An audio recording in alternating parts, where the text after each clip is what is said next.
You are watching Access LaPorte County Channel 97. Coming up next is the November 10th meeting for the Michigan City Water Works Board. You can find more information for this meeting by visiting www.accesslaportecounty.org.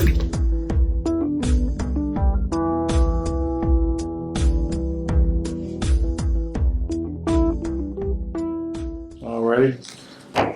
We're going to call to order the Water Board meeting Monday, November 20th, 2025 with Ken Barrett on phone. Beth Bishker. Still here? Yeah, what? Are you here? Yes, Okay. I'm here. I am here. Davis Bush. Diane Gonzalez. Present. Excellent. Carla Mock. Present. We also have our superintendent, Chris Johnson. Present. Now, since it wasn't here for the executive meeting, we'll go for approval of minutes of the previous meeting held October 28th, 2025. A motion for the minutes that have been presented from our October 28th meeting be approved as presented. I'll second it. Excellent. We'll vote. All in favor? Aye. No negatives? Motion carries. Now, we'll go for the ordinance approvals. Next up, purchase orders. Purchase orders. Okay, we'll go through the purchase orders next. Need a motion and a second? Well, you want me to go through them? Go through them. Yeah, sure. Okay, so before you have 8 purchase orders. The first purchase order is to Core in Maine. These are tapping materials for 625 East US 20. This was for a service tap. This was confirming because they paid us, so we, of course, we had the money. The amount of this confirming PO was $3,825. The next item is to Morrison. This is for forklift repairs and a rental unit while our forklift is being worked on for $8,603.91. Let's see, number 3 is to Midwest Meter. These are for ultrasonic meters with meter adapters for $12,538.08. This is for our stock for 2-inch meters. The next item, number 4, is to DriveCo. This is commercial driver's license school for Adrian Johnson, a new employee, for $5,495. The next item is to Michigan City Ford. This is a trailer brake module and switch for truck 17 for $1,047.85. The next purchase order is to Flanagan Tire. This is tires for truck 1. They're confirming that the tires were in very bad shape, so we needed to move quickly for $1,045.80. Number 7 is to Wessler Engineering. This is conducting water loss audit verification for us for the years 21, 23, 24, and 25 for $14,000. Number 8 is to Midwest Telecom. This is a new phone system, part of our new phone system that we ordered that was approved at previous meeting. There was some additional equipment we found that we needed out at the plant so that our system would work correctly out there for $3,304.34. This combined with the other costs is still well below what the median price one was. So we're still saving money, significant money on this. Need a motion and a second? I'll make a motion for the listing of the purchase orders. Second. Excellent. We'll vote. All in favor? Aye. Any negatives? Motion carries. We're going to do the discussion of capital improvement plan for bonding and rate adjustment. What about number 3? That was at the Number 3. earlier meeting. Number 3. Where's number 3? Number 3? Three, the plan. Oh, you got a list of plans. Okay, we'll do that. Motion to approve the list of claims dated November 10, 2025. I'll second it. We'll vote. All in favor? Aye. Aye. Any negatives? Motion carries. Now we'll move on to the capital improvement plan. Okay. So, I'll start speaking on this and then I will bring, Scott and Chris into it. So, as we've discussed in the past, and was approved in our, capital planning process, back in early 2024, we do have a list of capital projects that we need to do. Only a couple of them are significantly large. If you grab your packet that was listed, that has Baker Tilly's name at the top of it, you go to page.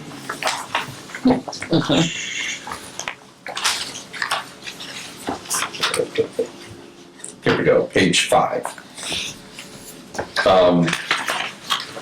These are the list of capital projects that we're looking at needing to borrow money to do.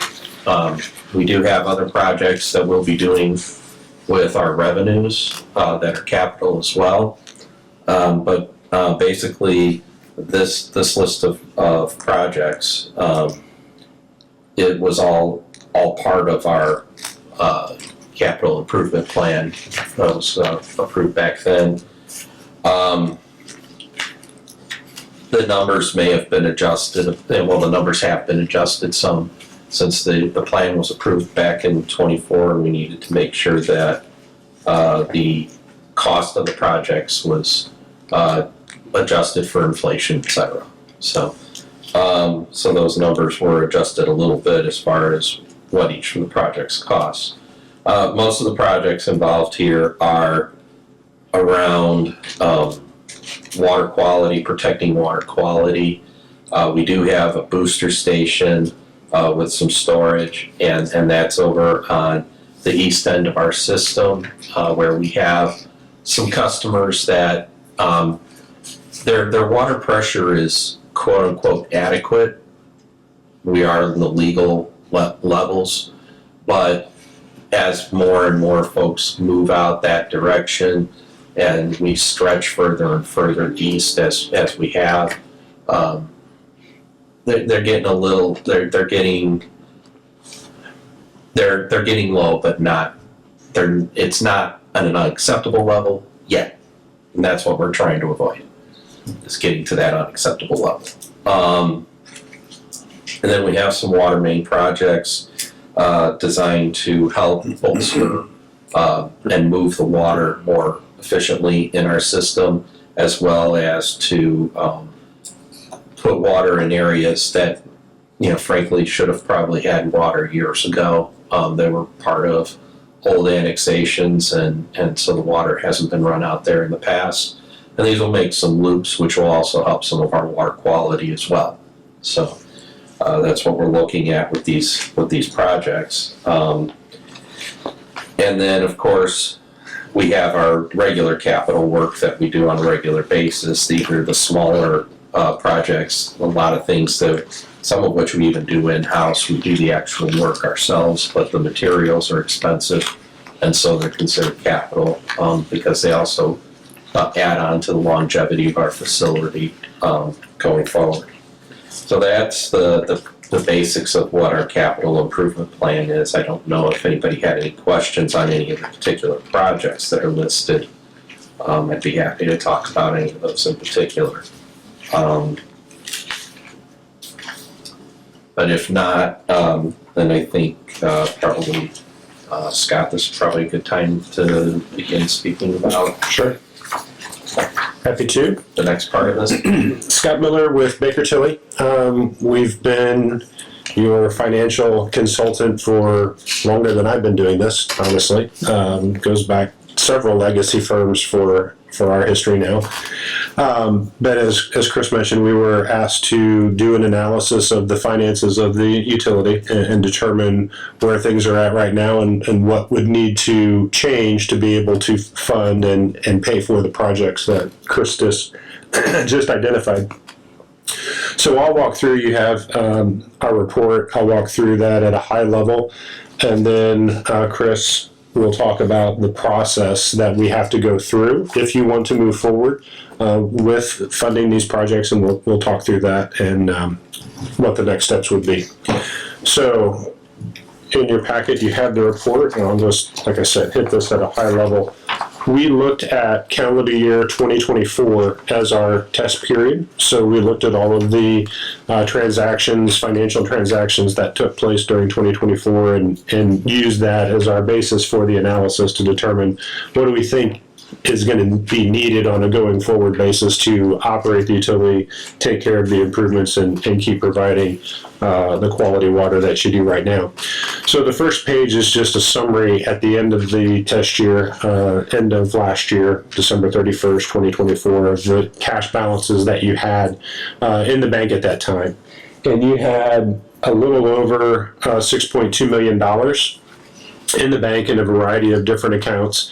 And as we look at those balances and look at the amounts that you're required to have, both as a result of your outstanding debt commitments for the outstanding bonds that you have, and then also just general industry practice, those requirements and recommendations were about $6.3 million as well. So you're where you need to be on a cash basis, but you don't have really any extra beyond that.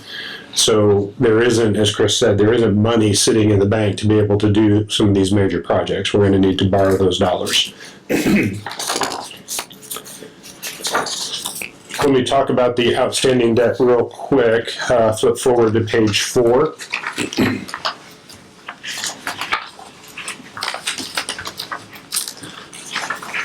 Back in 2014, 2015, 10, 11 years ago, you went through this process before, went down to Indianapolis to get approval for a change in rates and to fund improvements. And at the conclusion of that process, we issued bonds in 2015 to pay for improvements to the system. Those bonds were originally about $8.6 million in principal amount. We now have about $4.4 million left outstanding. Final payment on those is March 1 of 2029, and right now they're at a really good interest rate, 3%. We'd all love to have that right now. But we'll see as we move through this process, we'll keep our eye on that. And if there's an opportunity to do any savings on that, we'll take that into account as we get closer. But that's your outstanding bonds. Those payments are about $1,350,000 per year for the next several years.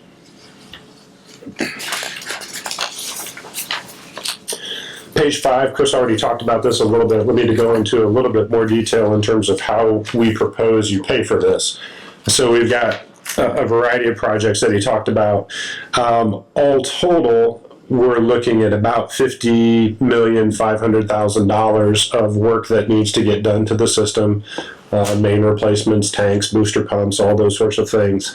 What we would suggest that you do is break that up into 2 stages for a variety of reasons. Number one, that's a whole lot of work to get done, and we also have a utility to run, right? So Chris and his staff need to run the utility, but then also will be involved on monitoring and maybe doing some of this construction work. So we don't want to bite off too much at once.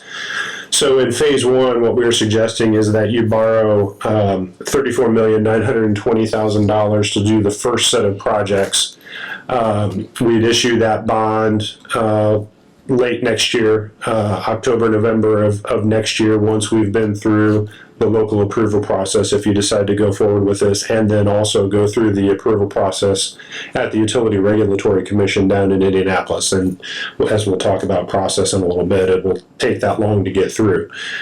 So we do that first bond issue late next year.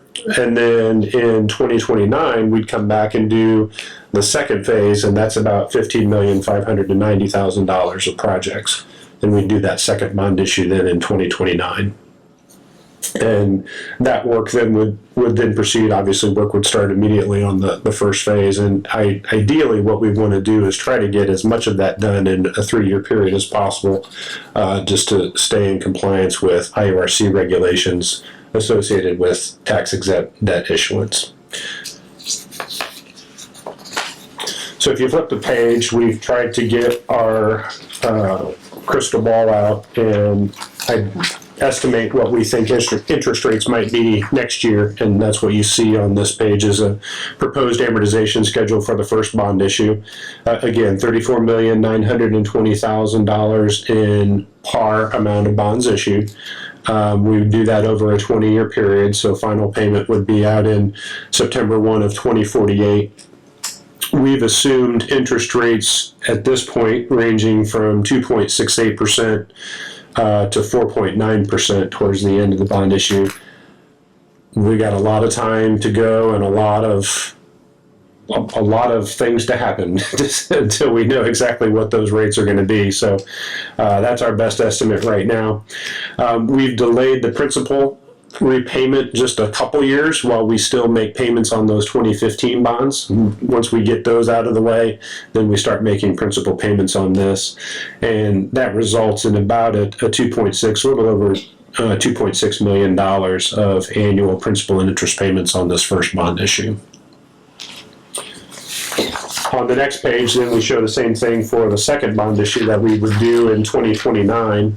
Again, $15,590,000. 20 years, we'd go out to 2049 for a final maturity on these. Same interest rate assumptions at this point, and a resulting annual debt service payment of about $1,135,000 for those. The whole financing picture then is shown on page 8.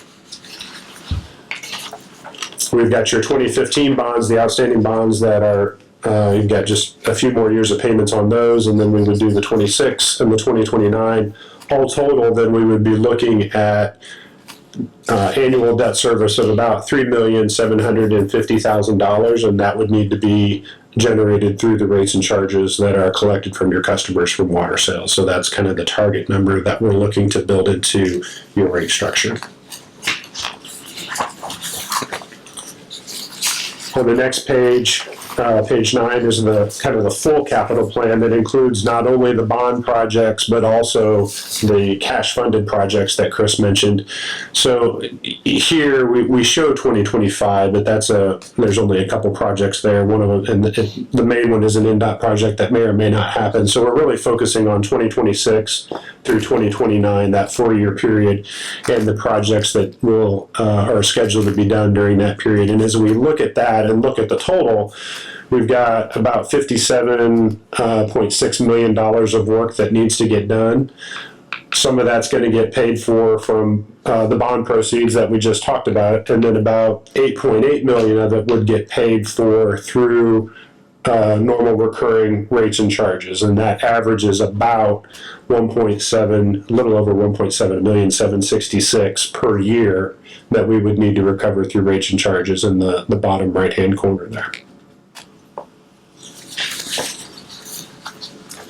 So as we think about rates and charges, we've got the main components that go into that we refer to as your revenue requirements. We just talked about debt service. We talked about your replacement and improvement allowance. The other big thing, of course, is your day-to-day operating expenses. So we're talking salaries, benefits, chemicals, power, repairs, all those sorts of things that it takes to operate a multi-million-dollar business every day. Again, we looked at 2024, went through all of the transactions, and what we've tried to do is, looking at that year, estimate what we think is going to happen on a going forward basis and make adjustments to 2024 to kind of show what we think we need to collect on a going forward basis. And so we've looked at salary, the things I just said, really, those are the things that are changing. Salaries and wages and benefits are certainly increasing. Just general insurance costs are increasing. Chemicals, we made adjustments for. Power, we made adjustments for. And so at the end of 2024, for that 12-month period, you spent a little over $5.8 million in operating expenses. we're estimating on a going forward basis that you'll spend about 6.1, just right around that $6.1 million figure. And so that, again, is what we would build into the rates and charges. All of that analysis is summarized a few pages later on page 13.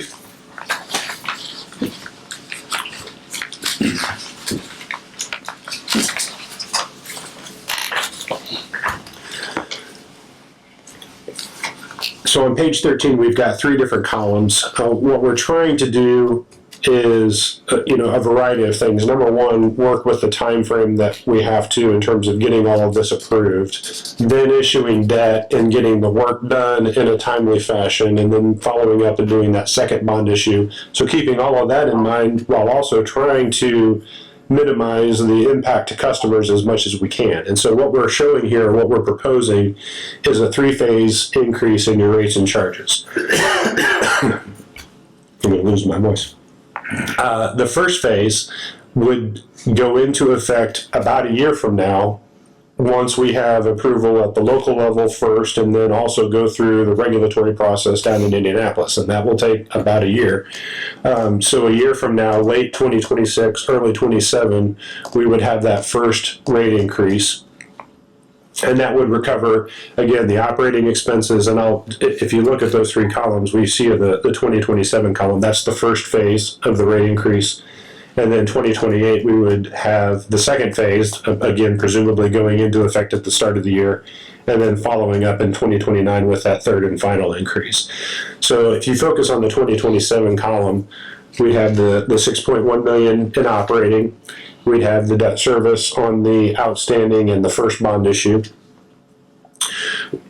We also have to fund what's called a debt service reserve. You have a reserve funded now for those outstanding bonds, but when we issue new bonds, that requirement will be increased, and it basically represents 1 year's principal and interest payment that is essentially an assurance policy for the bondholders, so that they know if something were to happen and you don't have enough money, you've got at least 1 year in the bank and you can fix whatever the problem is, so that you can ensure that they get paid. So there's a requirement there to fund that up a little bit more.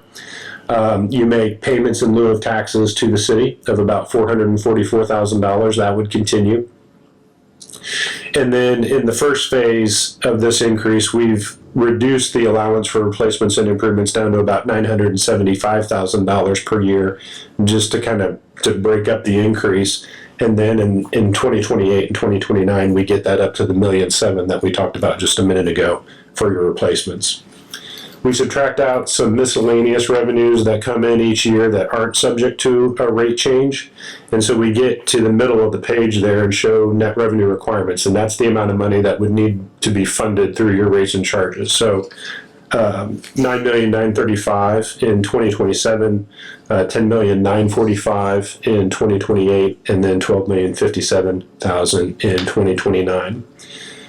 During 2024, the revenue is subject to increase, so your metered sales to your residential, commercial, industrial customers, plus fire protection, plus your sales for resale customers totaled about $7.1 million. So in this first increase, we need to generate about $2.8 million more. And so that would result in an adjustment to an average residential customer of about $9.20 per month. So currently, your rates are very low. As we look at other utilities around the state, your average residential rate right now is about $23.09 for 535 cubic feet. With that first increase of $9.20, it would take it up to about $32, a little over $32 a month in 2027 for that first phase. And then for phase two, we do about another $3.28 increase on the average bill. So now we're at about a little over $35, $35.50 for an average bill. And then in 2029 for that last increase, another $3.62. So you would end up with an average residential bill for water of just under $40, $39.20. And if you look at the very last page of the report, you'll see a comparison of your rates with surrounding utilities. So your rates are in yellow. Again, I printed in black and white, so look at the color. So your rates are in yellow. Your current rate, 2309. Again, this is 535 cubic feet, 4,000 gallons, I think in gallons. So it's 4,000 gallons, but an average residential customer. You see the three different phases there. So at $39.20, essentially 3 years from now, in 2029, you would still be below the current state average. Baker Tilly does a somewhat recurring annual study of charges for utilities throughout the state, and we just did that work in 2024, published the report earlier this year.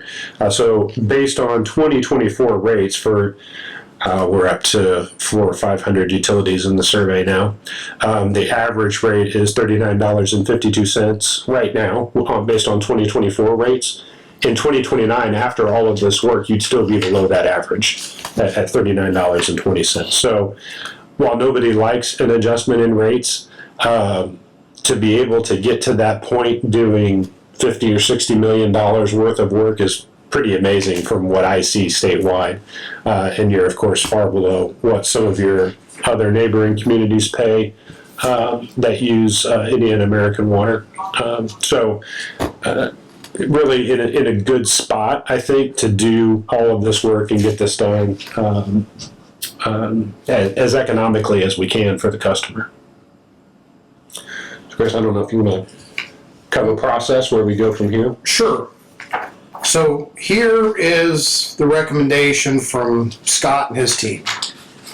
If you like that recommendation, and you want to move forward, and you want to take care of the improvements, we have a couple of documents in front of you that will allow you and authorize this to move forward. The first document is Resolution 2025-1. And attached to that is Exhibit A. What 2025-1 says, what the resolution says is, you're hereby authorizing the borrowing of money, up to $60 million. That way, as Scott told you, we estimate at this time it's going to be a little bit over $50 million, but to cover any increases or give you some flexibility, we set the cap at $60 million. And that's all in, that's all professionals, that's all engineering. That covers everything.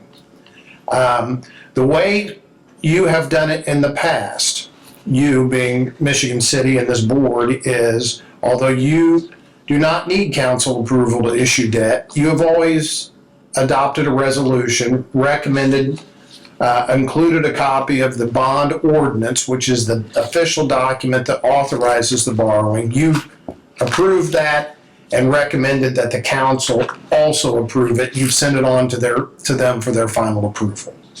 So what you have the resolution doing is two things. A, you're approving the bond ordinance and approving the projects and everything it's going to fund. And B, you're recommending that the council adopt the bond ordinance. And the plan is, if this is acceptable to you and you pass the resolution, that the city council would at least introduce or hear a first reading on the bond ordinance at one of its upcoming meetings. So that's the first resolution. I don't know, do you want to take action or do you want me to cover it all? Well, we need to, the order I put them in, I had the rate and the rates and charges, which would be the ordinance. You want to do that first, or you want me? I can talk about that. Then Yeah, let's talk. Okay. Yeah. All right. So this is number 5 in your packet. So, and you may remember Scott had a report. We didn't talk about it, but on page 14 and 15, Scott told you that, hey, the rates would need to go up by about $9 a month in the first phase and less in the next two phases. On pages 14 and 15 of Scott's report, he recommended the rates and charges that would need to go into place so that we have enough money to pay the rising costs that we've had since our last rate increase, which was 2015. Thank you. I should have said that. And before, it was 2004. So this would only be the third rate increase. By the time we get done, taking us out to 29, this would be the third rate increase in about 25 years. That's pretty amazing. That's not the norm.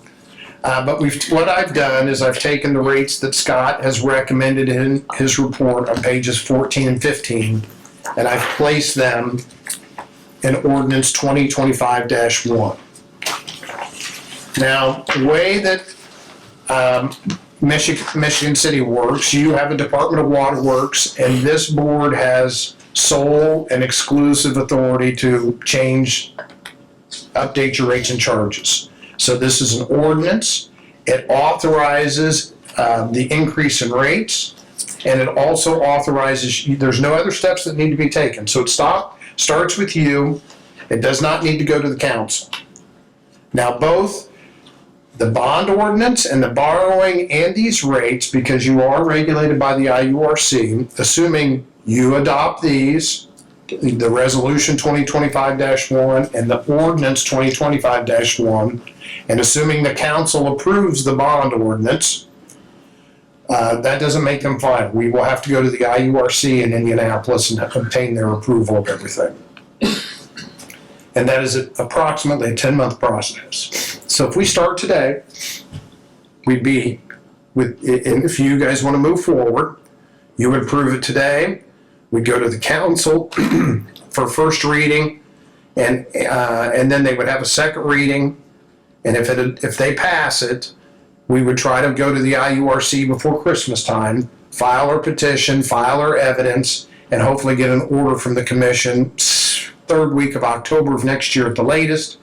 And we'd issue bonds at the end of next year to do the first set of projects. But the first step, as you have it set up, is you have to have rates in place that make all of this work. You have to have rates in place that, A, cover your rising costs since your last case in 2015, and B, covers the costs associated with making the improvements. So those are the two documents in front of you that need action tonight, or at least you to consider, is this something you want to do or not? So we should approve the rates first and then the bond ordinance. Is that the order? That's the order I put it in on the agenda. Okay. You can do either way. Yeah, that's fine. Okay. Carl. Perhaps we talked a little bit about what these rates look like as far as what, so for the most part, like for most of our residential customers, those are the folks that are gonna be looking at this, obviously, most intently as far as, how does this impact, typical homeowner. Currently, if you look at Exhibit A on page A1, our current rate for the first 20,000 cubic feet per 100 cubic feet is currently $2.68. So it would go down, if these rates are approved, it'd be $3.75. So it's a little over $1 more per 100 cubic feet. And like we said, the average that we were using for our bills was 535 cubic feet, and technically we only bill in 100 cubic foot increments, so it would be 5 times the 375 would be the water portion of the bill. Then the customer would have whatever size meter they have, which most residential are the 5/8 or the 1 inch. So those rates are slightly increased over the previous. I don't have all of those rates memorized. Maybe I should. 5/8 is current. It's right here. Yeah, it's in there. Yeah, it's on this page. $6.36 for a 5/8 inch meter. That's for the service charge, and that's our expense in reading the meters, billing, all that kind of stuff. It would go to $8.90 in the first stage. And so on and so forth with all of our rates. So and this is just the items that are recurring. These are the things that get billed every single month. We do have some fixed rates, but we're looking at dealing with those separately outside of this. Those things that are called non-recurring charges, we'll be looking at those outside of this particular ordinance as a separate process. So that just kind of gives you an idea of what the rates will go to for the customers, assuming this is all approved. You know, of course, this is all got to go through the IURC and the OUCC, is the Office of Utility Consumer Counselor. Their job when it comes to rate cases, is to look through and determine if they feel like the request that the utility is presenting is appropriate. That, you know, basically their job is to look for if there's fluff that they think that somebody's padding into their case. Their job is to try and, you know, remove that, which it's fair because somebody does need to look at it from the consumer's point of view. As you know, we try not to have any fluff in this case. I feel we can defend everything that we're asking our customers to help us pay for. But it's still the process that we have to go through that's still coming. And we will end up, there will be a public hearing at some point through this process where the There may be two, Chris, Yeah. and I didn't cover this before in some of the materials I've sent to you. Because there may be a field hearing up here where the commission will come up and the judge will be here and the commissioner will be here and the attorney, the agency representing the ratepayers, and there will be a chance for the ratepayers to come forth and give public comment. That they may want to do that. We will know that more here in January probably. And I would imagine it would probably occur sometime in February or March. There will also be an evidentiary hearing. The IURC down in Indianapolis will hold an evidentiary hearing where they'll hear all the evidence, they'll bring it into the record, and that is the evidence they will use to make a decision on whether Michigan City's rate should go up as requested or should it be something different than that. So that's the process. I would imagine the evidentiary hearing is probably going to be next summer, probably right around July 4th of next year, if I had to guess. It doesn't have to be July 4th week, but just to be somewhere in that neighborhood. You can probably on vacation, right? I predict it'll be the week of the ACE conference. Hey, of course. That's usually how these things work. And I'm chair next year. I'm supposed to go. Okay, so we'll work around that. Don't worry, we'll work. So that's the process. The action items for you are the resolution 2025-1 and also the ordinance. The ordinance, again, does the rates, and it starts with you and ends with you at a local level. Nobody else will review it until it gets to the IURC. The resolution is the bond ordinance, or it's the resolution recommending that. It starts with you and it goes to the council after that. That's been your local practice for as long as we remember. And it worked. I do have a question. Under metered sales on page 13 of the estimated annual revenues, it shows that we're not gaining anything in number of retail sales. So that's a good point. And that's just how we lay out the schedule.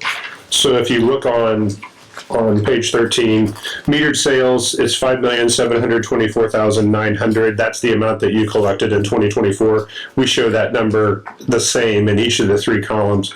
Same thing with fire protection right below that, and then sales for resale right below that. But if you look then at that fourth line in that section, revenues from prior rate increases, you'll see $2,833,000. That's where the revenue comes in from the prior increase. We just kind of lump it all into that one category rather than adjusting each individual line. And honestly, the reason is because it makes the schedule easier to calculate in Excel. So that's why. So make progress. Yeah. So you will. Yeah. So you will set. Well, and so that's a good point though, because I wasn't quite sure how you were taking that. So that's how we lay out the schedule. You have had a decent amount of customer growth and additional sales over the last 10 or 11 years since your last increase. We hope that continues. And that certainly helps and helps. I mean, part of that is what's helped you get this long without another adjustment. So we hope that additional sales will help you do the same thing going forward. And honestly, there's still the potential that some of that could be brought into the case, depending on how the OUCC does their analysis. One thing that we do have to be careful of, though, is that when we go to issue bonds, when you've got bonds outstanding, anytime you want to do another bond issue, there are certain requirements that you have to meet. And one of them is kind of a look-back test on the revenues of the preceding fiscal year. And how do they compare, and do they generate enough revenue to cover the existing debt plus the new debt? And in that calculation, we can't take into account any future revenue growth. So that's why we don't include it here. It's just not, it's not fixed and known enough at this point in time to include it as part of any rate adjustment. Otherwise, we potentially run into trouble down the road. Then I'll pull my foot out of the mud. Yeah. So, And one thing that does happen is the IURC does monitor our revenues against what our rate cases are. Yep. And they do look at if the utility has had exponential growth in their community and they have way more money coming in than they're really supposed to be making. The IURC can look at their rates and make adjustments to them. I believe the last year's grouping on that, there was one community whose rates were indicating that they were bringing in far more revenue than their expenses and what they had been approved to have. Yeah. But for the most part, most utilities actually usually fall a little bit below below what, because it's. You do everything you can to determine what the future's going to hold, but one of the things that's really hard to build into these is, number one, every year people use less and less water, so customers actually there is a declining usage that occurs every single year per capita. So you may have, what offsets that is new customers adding on. So if you have, you may actually have enough water for 10 customers not being used, but you pick up 10 customers, you break even. So it's one of those things that's, that's taken into consideration overall. It's, there's that potential. People don't do, they put in low flow toilets, they put in more efficient fixtures in their home. That does impact our revenues on a per customer basis. So the intention is hopefully we have enough new customers to offset that. another thing to point out too, and this gets back to your point about potential adjustments to the rates. I mean, and just to clarify this, you mentioned it, I should have covered this a little bit more. The bond ordinance authorizes 60.5 million. We're only proposing to borrow 50.5 million. That difference there is because we're far enough out that the engineers haven't designed all of this work yet. They haven't designed it. We don't have bids yet. So we need to give ourselves some flexibility there. We're only going to borrow what we actually need to do the work. So once we have assuming you go forward, work our way through the commission process, get approval, at that point, we'll be closer to having those construction bids, know exactly what the project's going to cost. We're going to have an idea then of what the interest rates are going to be. Once we do the bond issue, we'll be required by the commission to come back in and adjust the rates to reflect the amount that we actually borrow. So let's assume, we need some good news. Let's assume best case scenario. Let's say we go through, prices come down, and we only have to issue $45 million of bonds, just as an illustration. If we only issue $45 million of bonds, well, then these rates are likely too high. We would adjust the rates down to reflect just that $45 million. So that process is out there at the very end. Or if the interest rate is better. Or if the interest rate is better. So that's out there, and it is another protection to make sure. Councils and boards sometimes get a little squeamish about that extra that's in there, but it's there for a purpose, and especially in this case with a regulated rate case, we'll adjust to the actual at the Be end. trued up. Yes, it will all be trued up at the end. Good, very good. Okay. We're looking for a motion for both the resolution 2025. Start off with number 5, Yep. which would be the approval of the rates and charges ordinance. Requested the Indiana Utility Regulatory Commission. That's from, that's still 2025-01. That's correct, yes.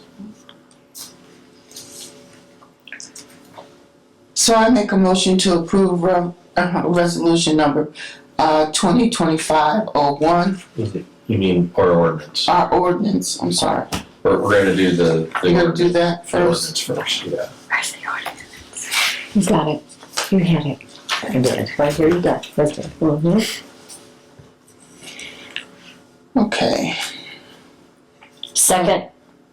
You Excellent. want to amend your motion? I need to amend my motion to say ordinance number 2025-01. Second.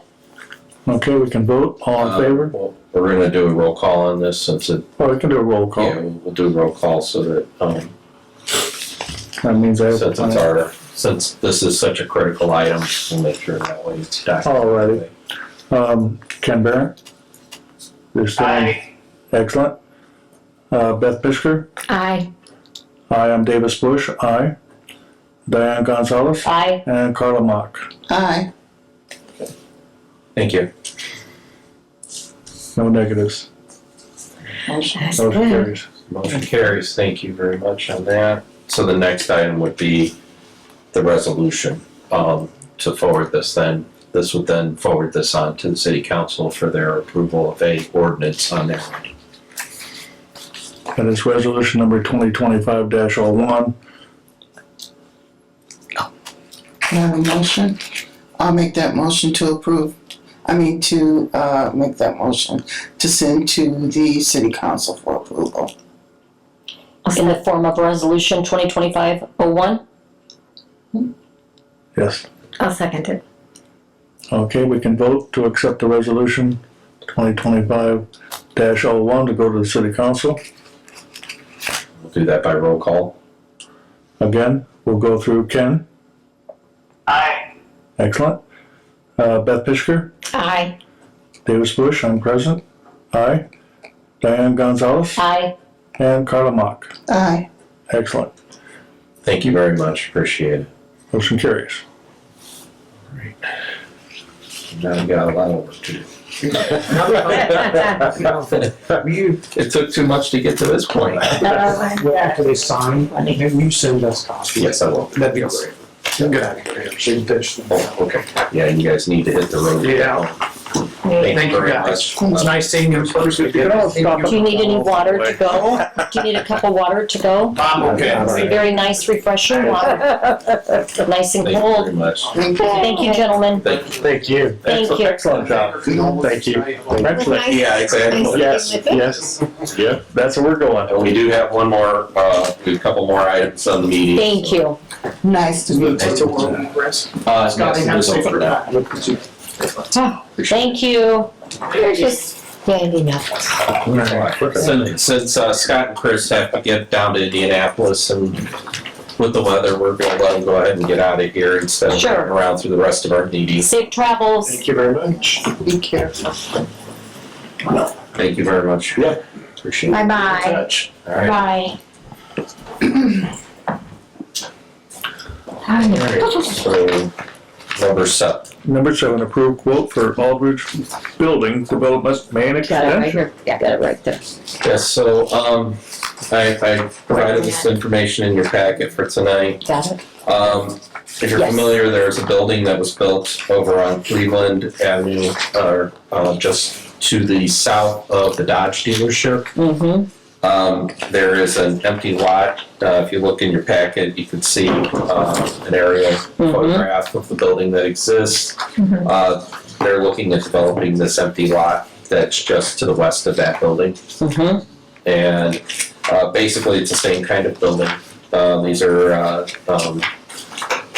industrial speculation buildings for purposes of bringing in smaller businesses. And to do this, they need to extend water main across frontage of the property. So if you look at the second page, you'll see where the new building is and a blue line for the water line that's as proposed. Now their requirements, they're looking at an 8-inch, they need an 8-inch line. And they would be basically ending at the right-of-way for the future Ameriplex Drive. Right now, that piece of Ameriplex Drive has not been built yet. That's a redevelopment commission project. So basically, what we would be quoting is 308 feet of 8-inch main. That would be quoted to the developer. As part of our plans, we've looked at, we have an intention on upsizing this main to a 12-inch water main. So we would, if we do require an increase in size, we pay that upsize cost on the materials. The labor is pretty much equivalent, so there's no real difference in labor. And then there's also 50 feet of water main that would have to be run from the east right-of-way line of Ameriplex Drive over onto the west side of Ameriplex Drive, where our main will eventually tie in to another main that we have started heading south from US 20. And then there's also intention in the future to tie this all in back at Meyer Drive. So it's part of a future part of our future plans. And since they want to develop Ameriplex Drive, we definitely want to get across that and not tear up a freshly paved road. Where's Ameriplex Drive again? Ameriplex Drive is this road that runs between the car wash and the Dodge Yes, yes. Okay, got it. dealer. Yeah, right now it just looks like it feeds the car wash and the Dodge dealer, but that's actually a road. It just hasn't been built all the way south. So the cost of the 8-inch materials was $19,102. There is this 3-year revenue refund that we've been doing with regard to the state law around those. The good news is that this building is going to be a similar operation to the other building. Similar size, all the same size service and all that stuff. So I use that building's monthly revenue for the water as the what the monthly revenue was, and then I multiplied it for 36 months. So that 3-year revenue refund would be $4,953. That would be subtracted from the $19,102, leaving the developer responsible for $14,149 in materials. The upsizing and the revenue refund and the full material cost of that final 50-foot crossing Ameriplex Drive is $16,837 in materials. I'm looking at $25,349 in labor that would be done by department personnel.